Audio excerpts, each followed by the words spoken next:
Iglesia Cristiana,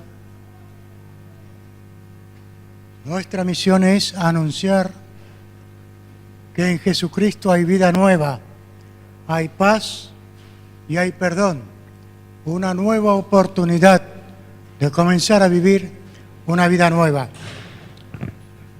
Todo esto se da en medio de un marco contradictorio, porque por un lado conocemos la historia de que cuando hablamos de Evangelio, estamos hablando de la muerte y resurrección de Jesucristo.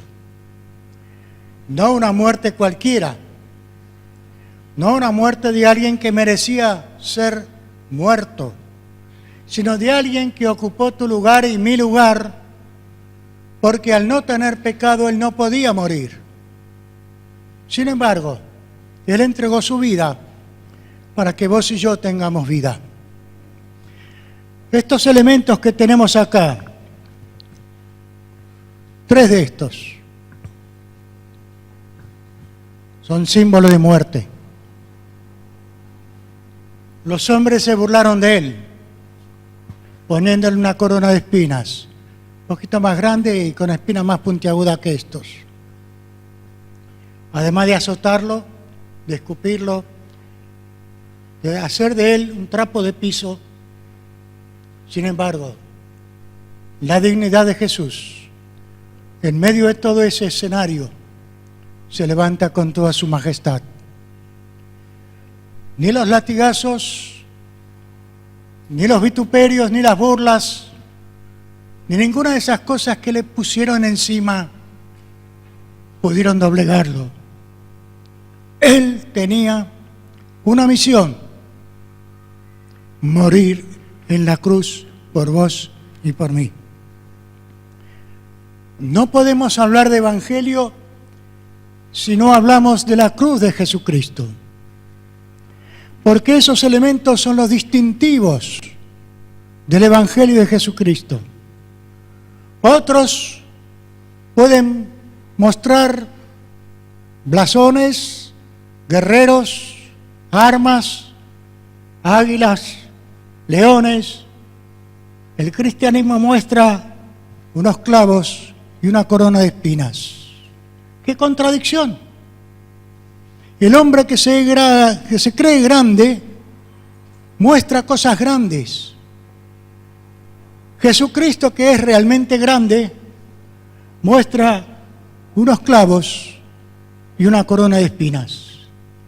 Ustedes saben que Jesús aún hoy allá en la gloria no se despojó de las llagas que le causaron esos clavos en las manos y el lanzazo que traspasó su costado.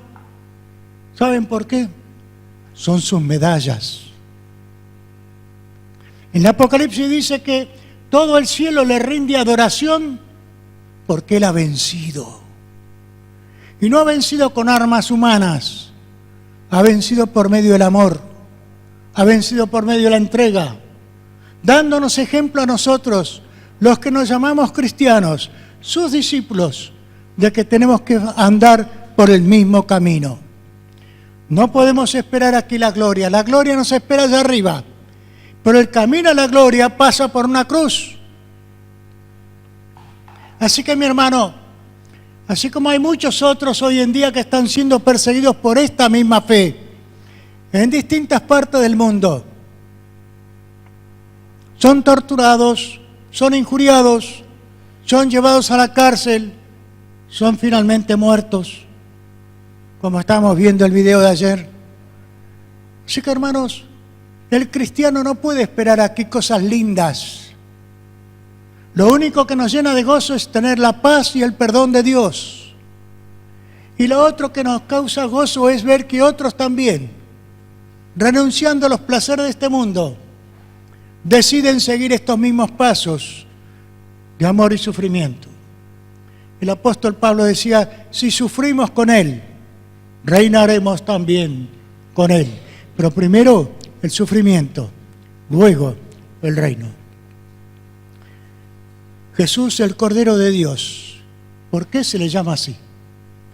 Porque es el que derramó su sangre Porque la Biblia dice que sin derramamiento de sangre no hay perdón de pecados.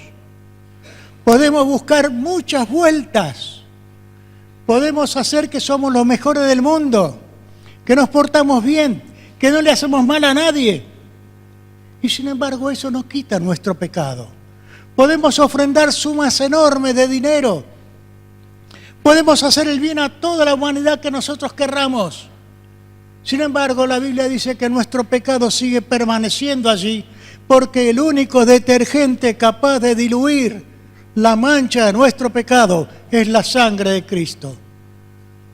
Por eso, como cristianos, anunciamos que Cristo murió, porque si Él no hubiera muerto no podía haber habido resurrección. Y quiero acá hacer una salvedad. Hubo otras personas que también volvieron de la muerte, pero no fueron resucitados en el término de la palabra, fueron revividos, porque ellos volvieron a morir. Pero Cristo resucitó y ya nunca más volverá a morir. Al contrario, la muerte fue vencida por Él. Y esto es algo único en toda la historia de este planeta.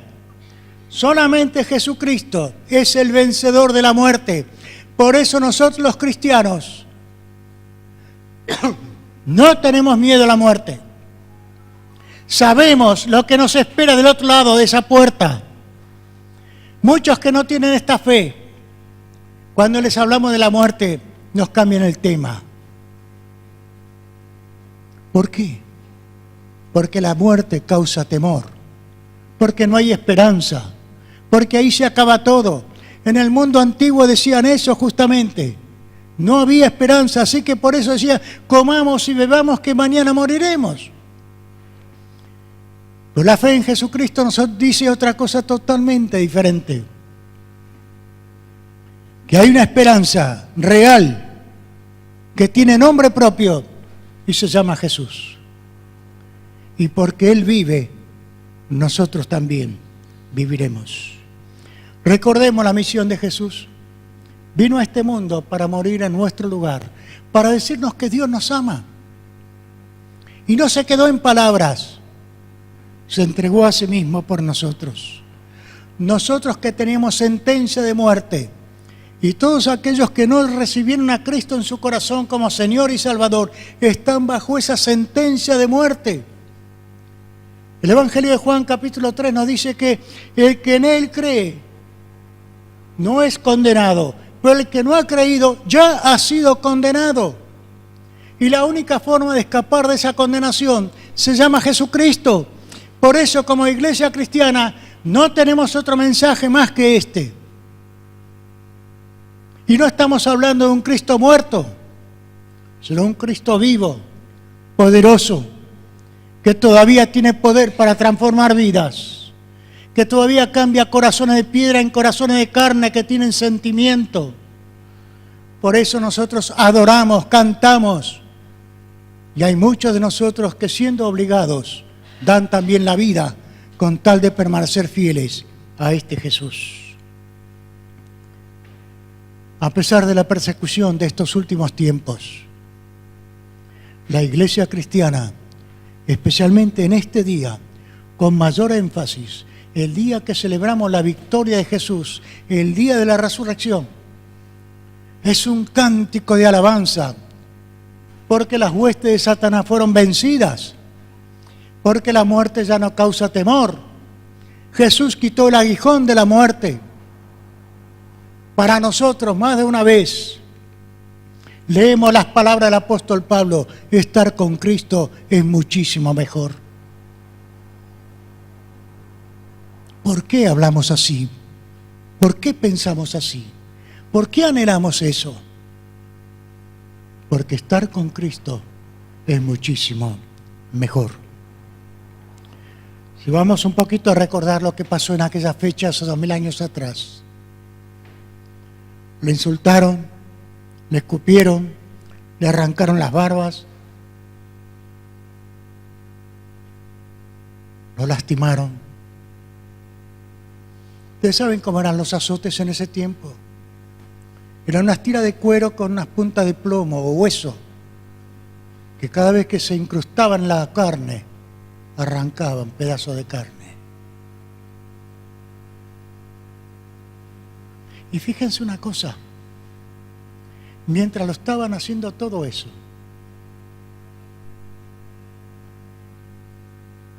no blasfemó, no dijo una sola palabra, cumpliéndose así la escritura de Isaías. Como cordero fue llevado delante de sus trasquiladores y no abrió su boca. ¿Pero por qué no abrió su boca? ¿Cómo pudo soportar semejante castigo? Porque la noche anterior en el Getsemaní había dicho: no se haga mi voluntad sino la tuya. Y en esa entrega él estaba dispuesto a soportar todo lo que sabía que le iban a hacer. Porque muchas veces nosotros como seres humanos pasamos por circunstancias que no las esperamos y nos duelen.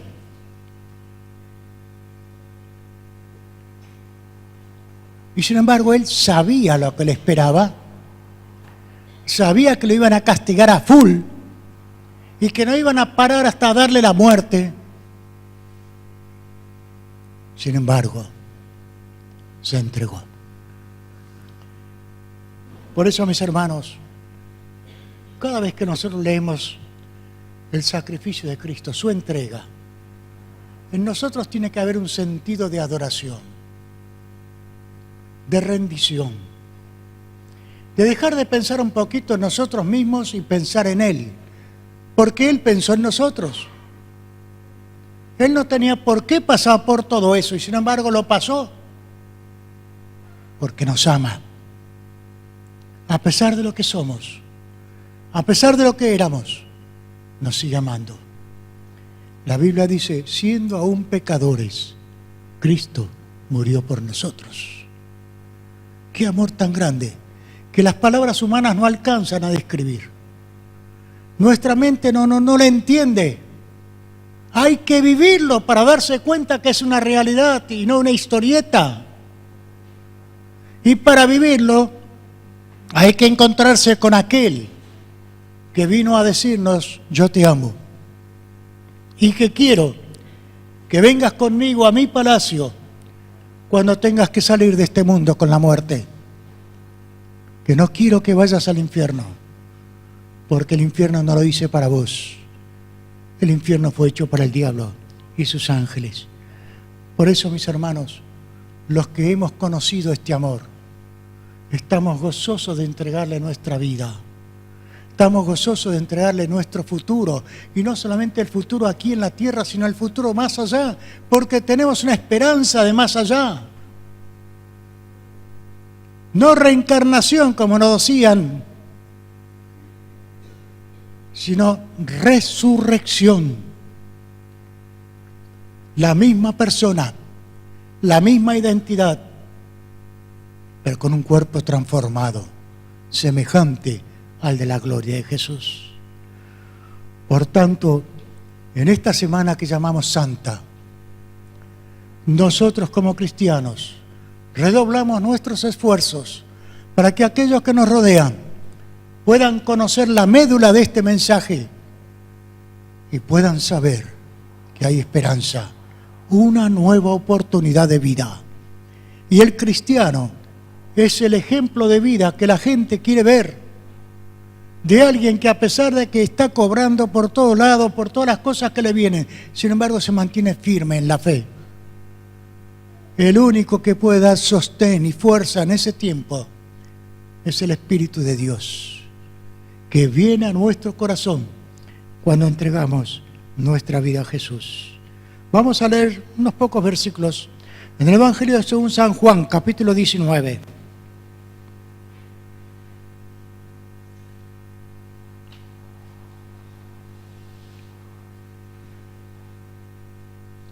¿Estamos allí? Verso 17 en adelante. Y él, refiriéndose a Jesús, cargando su cruz, salió al lugar llamado de la Calavera, y en hebreo Gólgota, y allí le crucificaron. y con él a otros dos, uno a cada lado, y Jesús en medio. Escribió también Pilato un título que puso sobre la cruz, el cual decía: Jesús Nazareno, Rey de los judíos. Él cargando su cruz. Yo me pregunto y te pregunto, mi hermano, ¿era su cruz o era la tuya? Porque la cruz era instrumento de muerte. La cruz era como un altar donde aquel que estaba condenado debía morir. La Biblia dice que él cargando su cruz, pero nosotros podemos decir también que cargó mi cruz, tu cruz. Porque cuando él carga con esa cruz, está cargando todos tus pecados. ¿Qué son los pecados? Todo aquello con lo cual transgredemos la ley de Dios. Todo aquel con lo cual hacemos lo que a nosotros nos viene en gana y que sabemos que no siempre está bien. Todo aquello, ya sea de palabra, de hecho, de pensamiento, que está queriendo de alguna manera sacar un beneficio a costa de otro. Puede ser una mentira, puede ser una estafa, puede ser cualquier cosa, un asesinato, puede ser una violación, puede ser un abuso de cualquier tipo. Póngale el nombre que quiera, el letrero que usted quiera. La Biblia lo llama de una sola manera: pecado. Y recuerden lo que dice: la paga del pecado es muerte. Por lo tanto, nuestro futuro es un futuro de muerte, a menos que algo suceda en la vida. Y cuando nosotros vamos por ese camino descendiente hacia la muerte, Jesús nos pone en el camino.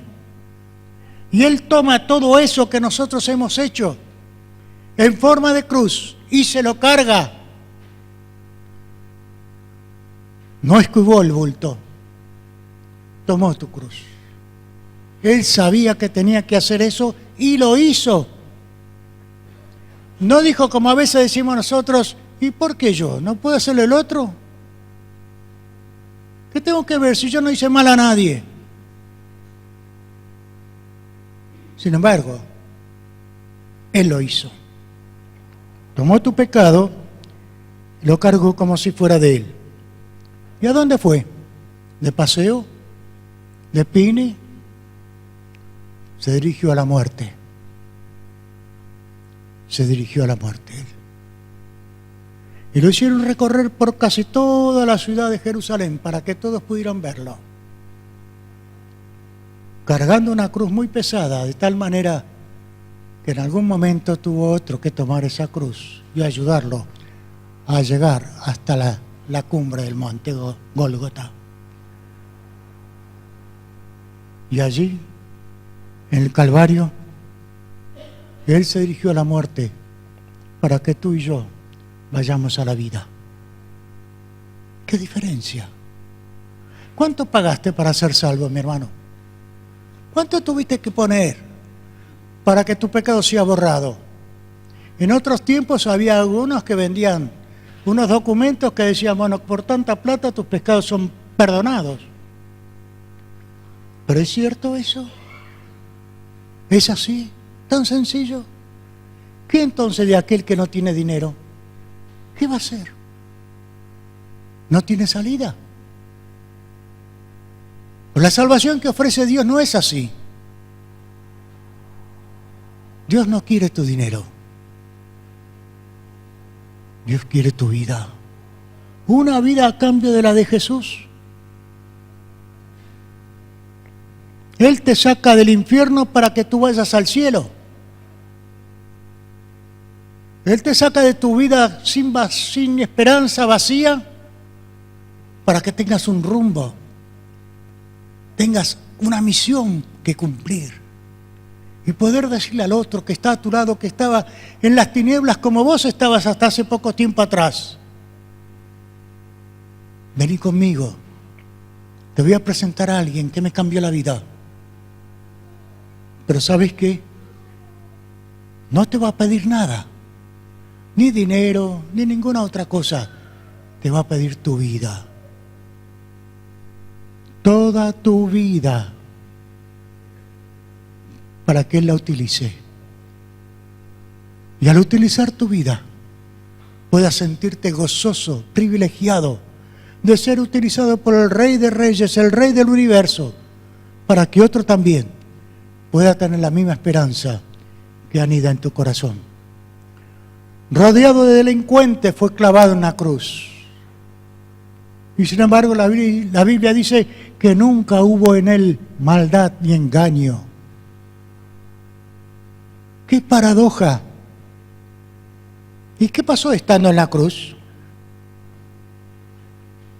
Rogó por sus enemigos, igualito que nosotros. Rogó por sus enemigos. ¿Qué dijo? Padre, perdónalos, no saben lo que hacen. Y le estaban clavando a una cruz. Clavos como este quizás son más gruesos. No hemos encontrado otros más gruesos para que ustedes puedan tener una idea. Pero posiblemente serían más gruesos. Cuando usted se pincha con alfiler, salta. Cuando se clava un clavito, salta. ¿Qué me dice de semejante clavo? Y para colmo 3, que no le permiten moverse. Sin embargo, rogó por sus enemigos. ¿Qué más hizo Jesús estando en la cruz? ¿Se estuvo quejando?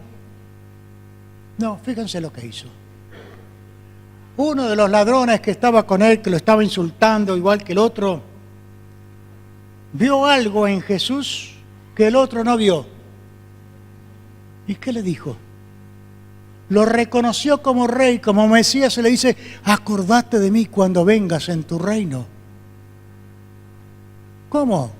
Con todo el sufrimiento de estar clavado en una cruz, tener que acordarse de otro que había hecho las 1001 en toda su vida y que ahora estaba muriendo porque lo merecía, ese sí lo merecía. Y sin embargo Jesús le dice, no tengas miedo, hoy estarás conmigo en el paraíso. Epa, ¿cómo puede decir semejantes palabras estando en tanto sufrimiento? ¿Que era un Superman? No. Él simplemente estaba cumpliendo la tarea para la cual había nacido. Morir en la cruz en tu lugar y en el mío, para que puedas tener vida y vida eterna. Hoy estarás conmigo en el paraíso. Apenas entregues tu espíritu, mis ángeles te vienen a buscar para llevarte al palacio de mi Padre. Hizo otras muchas cosas allí en la cruz. La más tremenda de todas es cuando a las 12 del mediodía y hasta las 3 de la tarde hubo tinieblas que cubrieron toda la tierra, como dando a entender que Dios estaba cargando en Él el pecado de toda la humanidad. Y pasó algo tremendo. Se cortó la comunión entre Dios Padre y Dios Hijo. Algo que nunca había sucedido en toda la eternidad. En ese momento se cortó.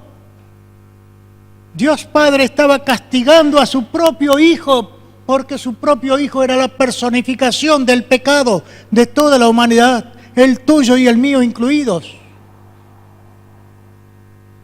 Dios, que es santo, no podía dejar sin castigo semejante cosa, y castigó a su propio Hijo para no tener que castigarte a ti. Tinieblas sobre toda la tierra, dando a entender que el reino del mal estaba reinando. Pero, cerca de las 3 de la tarde, a la hora en que sacrificaba el cordero, Jesús clama, Dios mío, ¿por qué me has desamparado? Él sabía por qué. Pero a partir de ese momento las cosas se aceleran. Y tiene unas pocas palabras más, pero la más profunda y primordial y especial para nosotros es lo que hemos cantado hace un momento. Consumado es. Gracias, Sandra. consumado es. ¿Qué es lo que se consumó? Tu salvación y la mía.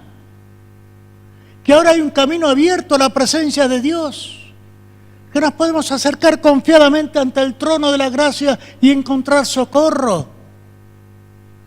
Que Dios está atento a que tu corazón se exprese y diga: Dios mío, perdóname.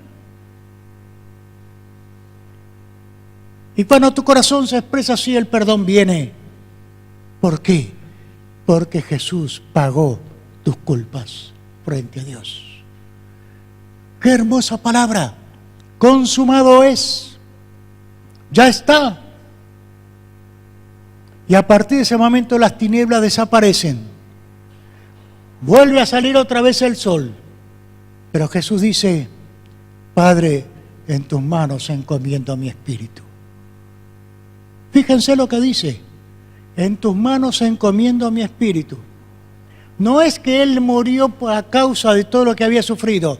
Él entregó su vida, que es muy distinto. Hace unos días atrás, enseñando a sus discípulos, le decía: he recibido un mandamiento de mi Padre. Es este: tengo poder para poner mi vida y tengo poder para volverla a tomar. Nadie me la quita. Yo la pongo de mí mismo. Por eso Él entrega el Espíritu. Y luego muere. ¿Y ahí se acabó todo? Vamos a ver un video.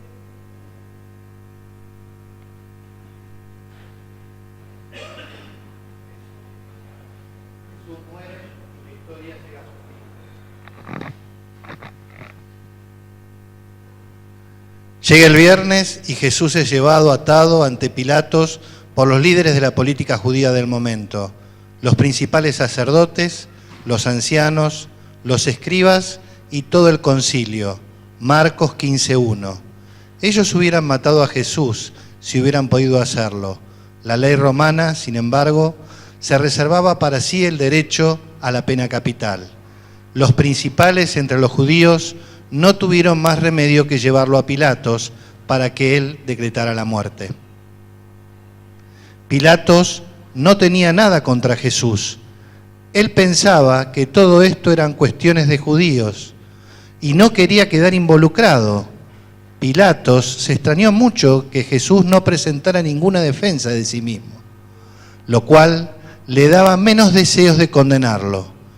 Pilatos piensa que los principales sacerdotes se lo entregaron por envidia, Marcos 15:10, y calcula que, si ofrecía al pueblo la oportunidad de pedir por su vida, ellos defenderían a Jesús.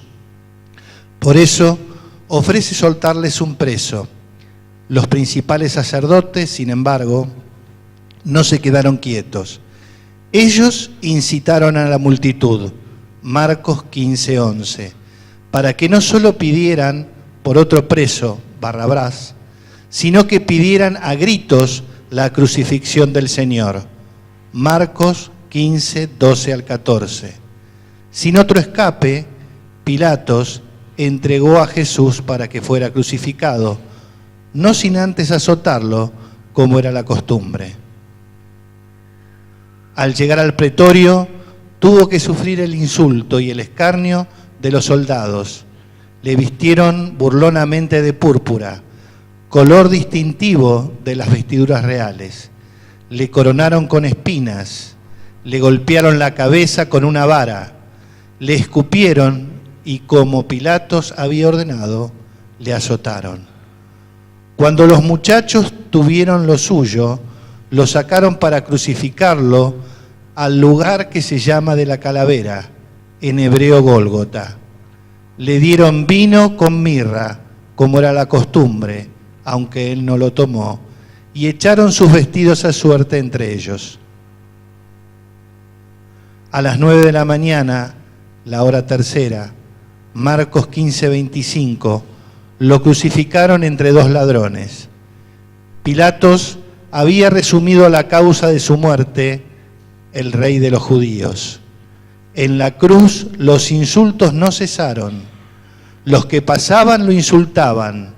Los principales sacerdotes se burlaban de él y aún los que estaban crucificados con él lo insultaban.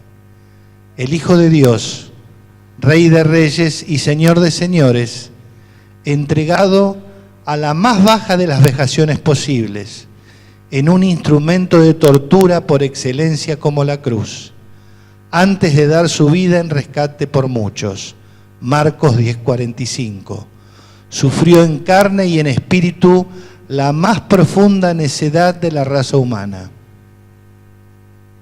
Cuando llegó el mediodía, la hora sexta, Marcos 15:33, un manto de tinieblas cubrió la tierra como hasta las 3 de la tarde. Enfrascado en su dolor, Jesús comenzó a recitar el Salmo 22 en arameo.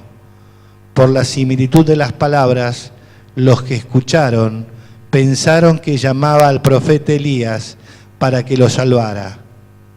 Un soldado, quizás por compasión, le alcanzó una esponja con vino ácido, pero Jesús, lanzando un grito fuerte, expiró.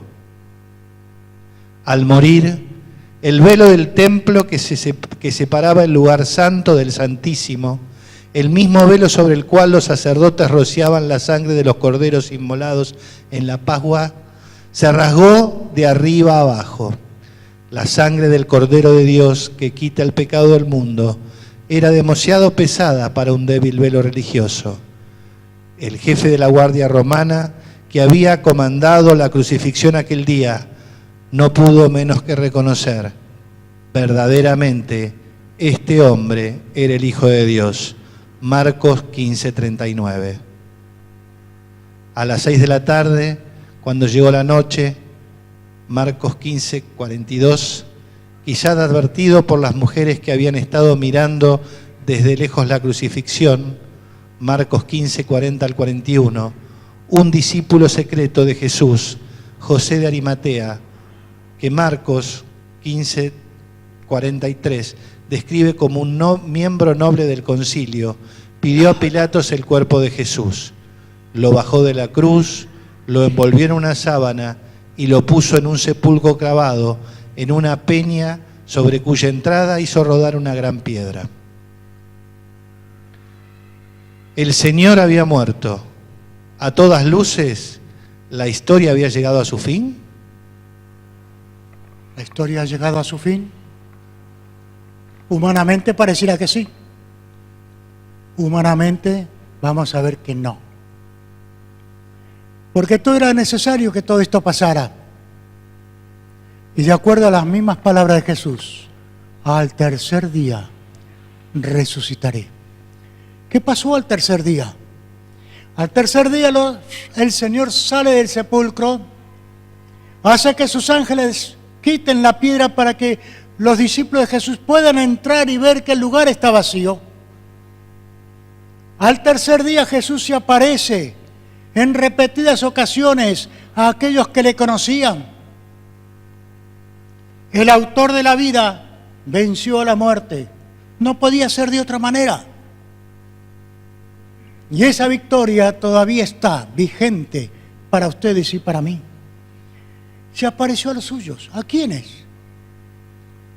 María Magdalena, la que decía, se han llevado el cuerpo de mi Señor, no sé dónde le han puesto, hasta que Jesús se le aparece y la llama por su nombre, y Jesús le da una comisión: andad y decid a mis discípulos que yo voy delante de ustedes. Y cuando ella llega donde están los discípulos, dice dos palabras muy fuertes, pero muy penetrantes, como un grito de victoria: Él vive. No le creyeron. Puede ser. Se habían olvidado de todo lo que Jesús enseñó. Pero María Magdalena decía: Él vive.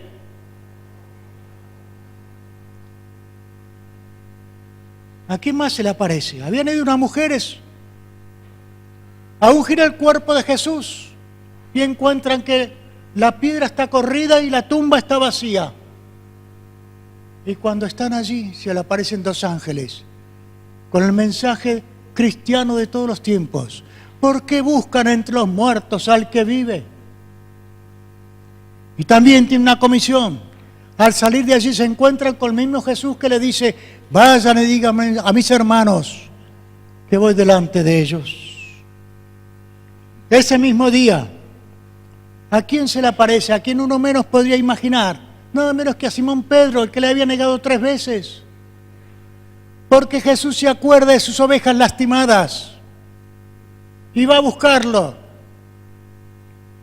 Luego, ¿a quién más se le aparece? A 2 que van camino a Emaús con su esperanza vencida y enterrada, hasta que Él comienza a mostrarles por las Escrituras que era necesario que todo esto sucediera.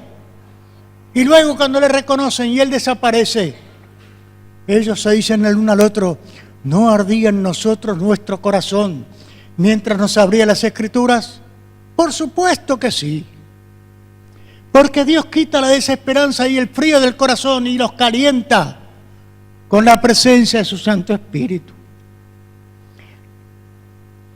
Cuando llegan allí a Jerusalén otra vez, resulta que Jesús también se había parecido a otro que siempre le llevó la contra, su hermano Jacobo. Algunos dicen, según la tradición, que este hombre había dicho que si realmente era el Mesías, él no iba a comer ni a beber hasta que él resucitara. Si eso es cierto, no lo sé, pero que Jesús se apareció a su hermano, sí. Lo atestigua el mismo apóstol Pablo. Jesús se ocupa de aquellos que ama. Se ocupa de vos, se ocupa de mí. Finalmente, esa misma noche se aparece a 10 de sus discípulos. Con la puerta trancada, pienso que las ventanas tendrían unos barrotes también cruzados, porque tenían miedo que los vinieran a matar también a ellos. ¿Qué hace Jesús? Se aparece, atraviesa las paredes y le dice, paz a ustedes. Y ellos pensaban que era un fantasma. Hasta que le dice, denme algo de comer, toquen mis manos. Van a ver que un espíritu no tiene carne y huesos como ven que yo tengo. Y ahí creen. ¿Qué sucede después? ¿A quién van a buscar? Al otro discípulo, al que no había estado con ellos, al que había faltado la reunión. ¿Qué le dice? El Señor resucitó. No, no puede ser. No puede ser, yo tengo que poner mis manos ahí donde estuvieron los clavos para ver si es cierto o no. Y esas son las palabras que Jesús le dice al domingo siguiente. Se aparece otra vez a sus discípulos. Y lo primero que dice, paz a ustedes. Tomás, aquí están mis manos y mi costado. Y este hombre dice algo que para un judío es una declaración tremenda. Recuerden que el judío decía, Jehová tu Dios, Jehová uno es. Sin embargo, cuando él ve al mismo Jesús parado delante de él, con las marcas de los clavos, cae de rodillas. ¿Y qué dice? Señor mío y Dios mío. ¡Qué declaración tremenda! Pero con esa declaración este hombre dejó fuera todo su escepticismo. Fue un fiel discípulo de Jesús que selló su vida con la muerte. Fue fiel hasta la muerte. Señor mío y Dios mío. Finalmente también la restauración de Pedro. ¿Ustedes se acuerdan cuando están ahí reunidos en la playa? Aquella mañana Jesús les prepara un desayuno y luego le dice, Pedro, vos que decías que aunque todos me dejaran solo, vos no, me amás más que estos. Y por 3 veces, una por cada negación, Pedro dice, Señor, tú sabes que te amo. Y allí el Señor le da una comisión, pastorear a sus ovejas. Por eso, mis hermanos, la aparición de Jesús luego de su resurrección no es un espejismo que se apareció a unos pocos que estaban miedos, encerrados, porque pocos días después en Galilea a más de 500 se le aparece allí. Dice que algunos dudaban, no era para menos, hasta que le vieron. Mis hermanos, nosotros no lo vemos a Jesús con estos ojos, lo vemos con los ojos de la fe. Pero ¿cuál es nuestra reacción cuando Él a través de su palabra nos habla? Saulo de Tarso, Él dice que se le apareció como un abortivo en el camino a Damasco. Jesús no es un fantasma, no es un espejismo, no es una alucinación, es real. Y cuando le invitamos a entrar en nuestro corazón, esa realidad se hizo más fuerte y profunda, de tal manera que podemos enfrentar cualquier clase de sufrimientos en su nombre y por Él, porque nuestra vida fue cambiada. Y queremos que tu vida también sea cambiada. Por eso, mis hermanos, termino con esto. La cruz de Cristo es el altar de Dios para salvación de todo aquel que cree. Y termino también con esta otra invitación. ¿Está Cristo en tu corazón? ¿Él es tu Salvador? ¿Le pediste perdón por tus pecados? ¿Hay paz dentro tuyo? ¿Hay esperanza de una vida mejor luego de esta vida? Si es así, gloria a Dios. Si no es así, te invito en el nombre de Jesús a abrir tu corazón y a decirle: Señor, yo también te necesito. Yo quiero que seas también mi Salvador. Yo quiero que cargues también con mis pecados. Yo quiero tu paz. Son palabras que cada corazón puede decir, con estas u otras palabras, que expresen el sentido de rendición ante aquel que nos amó hasta la muerte y muerte de cruz. Cristo vive y no muere ya más. La muerte fue vencida, y porque Él venció, nosotros también vencemos. Oramos.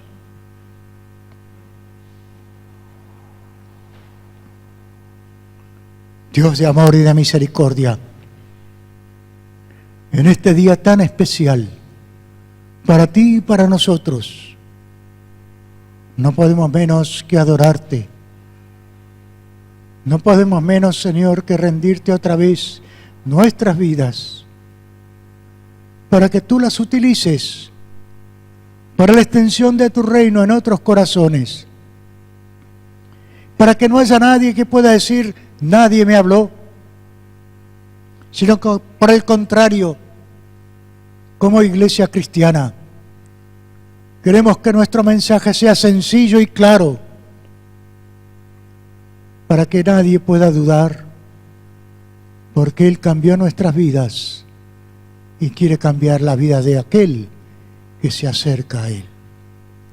Señor, si entre nosotros hay algunos que dudan, rogamos para que tú disipes las dudas de su corazón y tome la determinación de entregarte toda su vida, y tú puedas perdonar sus pecados y hacer de esa persona un hijo o una hija tuya para siempre. Gracias por este mensaje de esperanza. Gracias porque es un mensaje real. Gracias por un mensaje transformador que cambia vidas y corazones. Y queremos que también cambie familias. Y en esta hora, Señor, rogamos por la gente que habita alrededor de esta tu casa, para que ellos también te reconozcan como el Señor y el Salvador de sus vidas. Para que sus vidas tomen otro rumbo y tengan esperanza para ellos y sus familias, y sean salvos en el nombre de Jesús. Rogamos, Señor, por cada uno de nuestros amigos que vienen viernes tras viernes a este lugar y escuchan tu palabra, ya sea a través de cocina, de fútbol o de lo que fuere. Te rogamos por cada uno de ellos, para que ellos también te conozcan y puedan pasar de muerte a vida. Gracias por tu palabra, palabra de vida y de esperanza, ahora y siempre, hasta que Jesús venga otra vez. Te lo rogamos en el nombre precioso de nuestro Señor Jesús. Amén.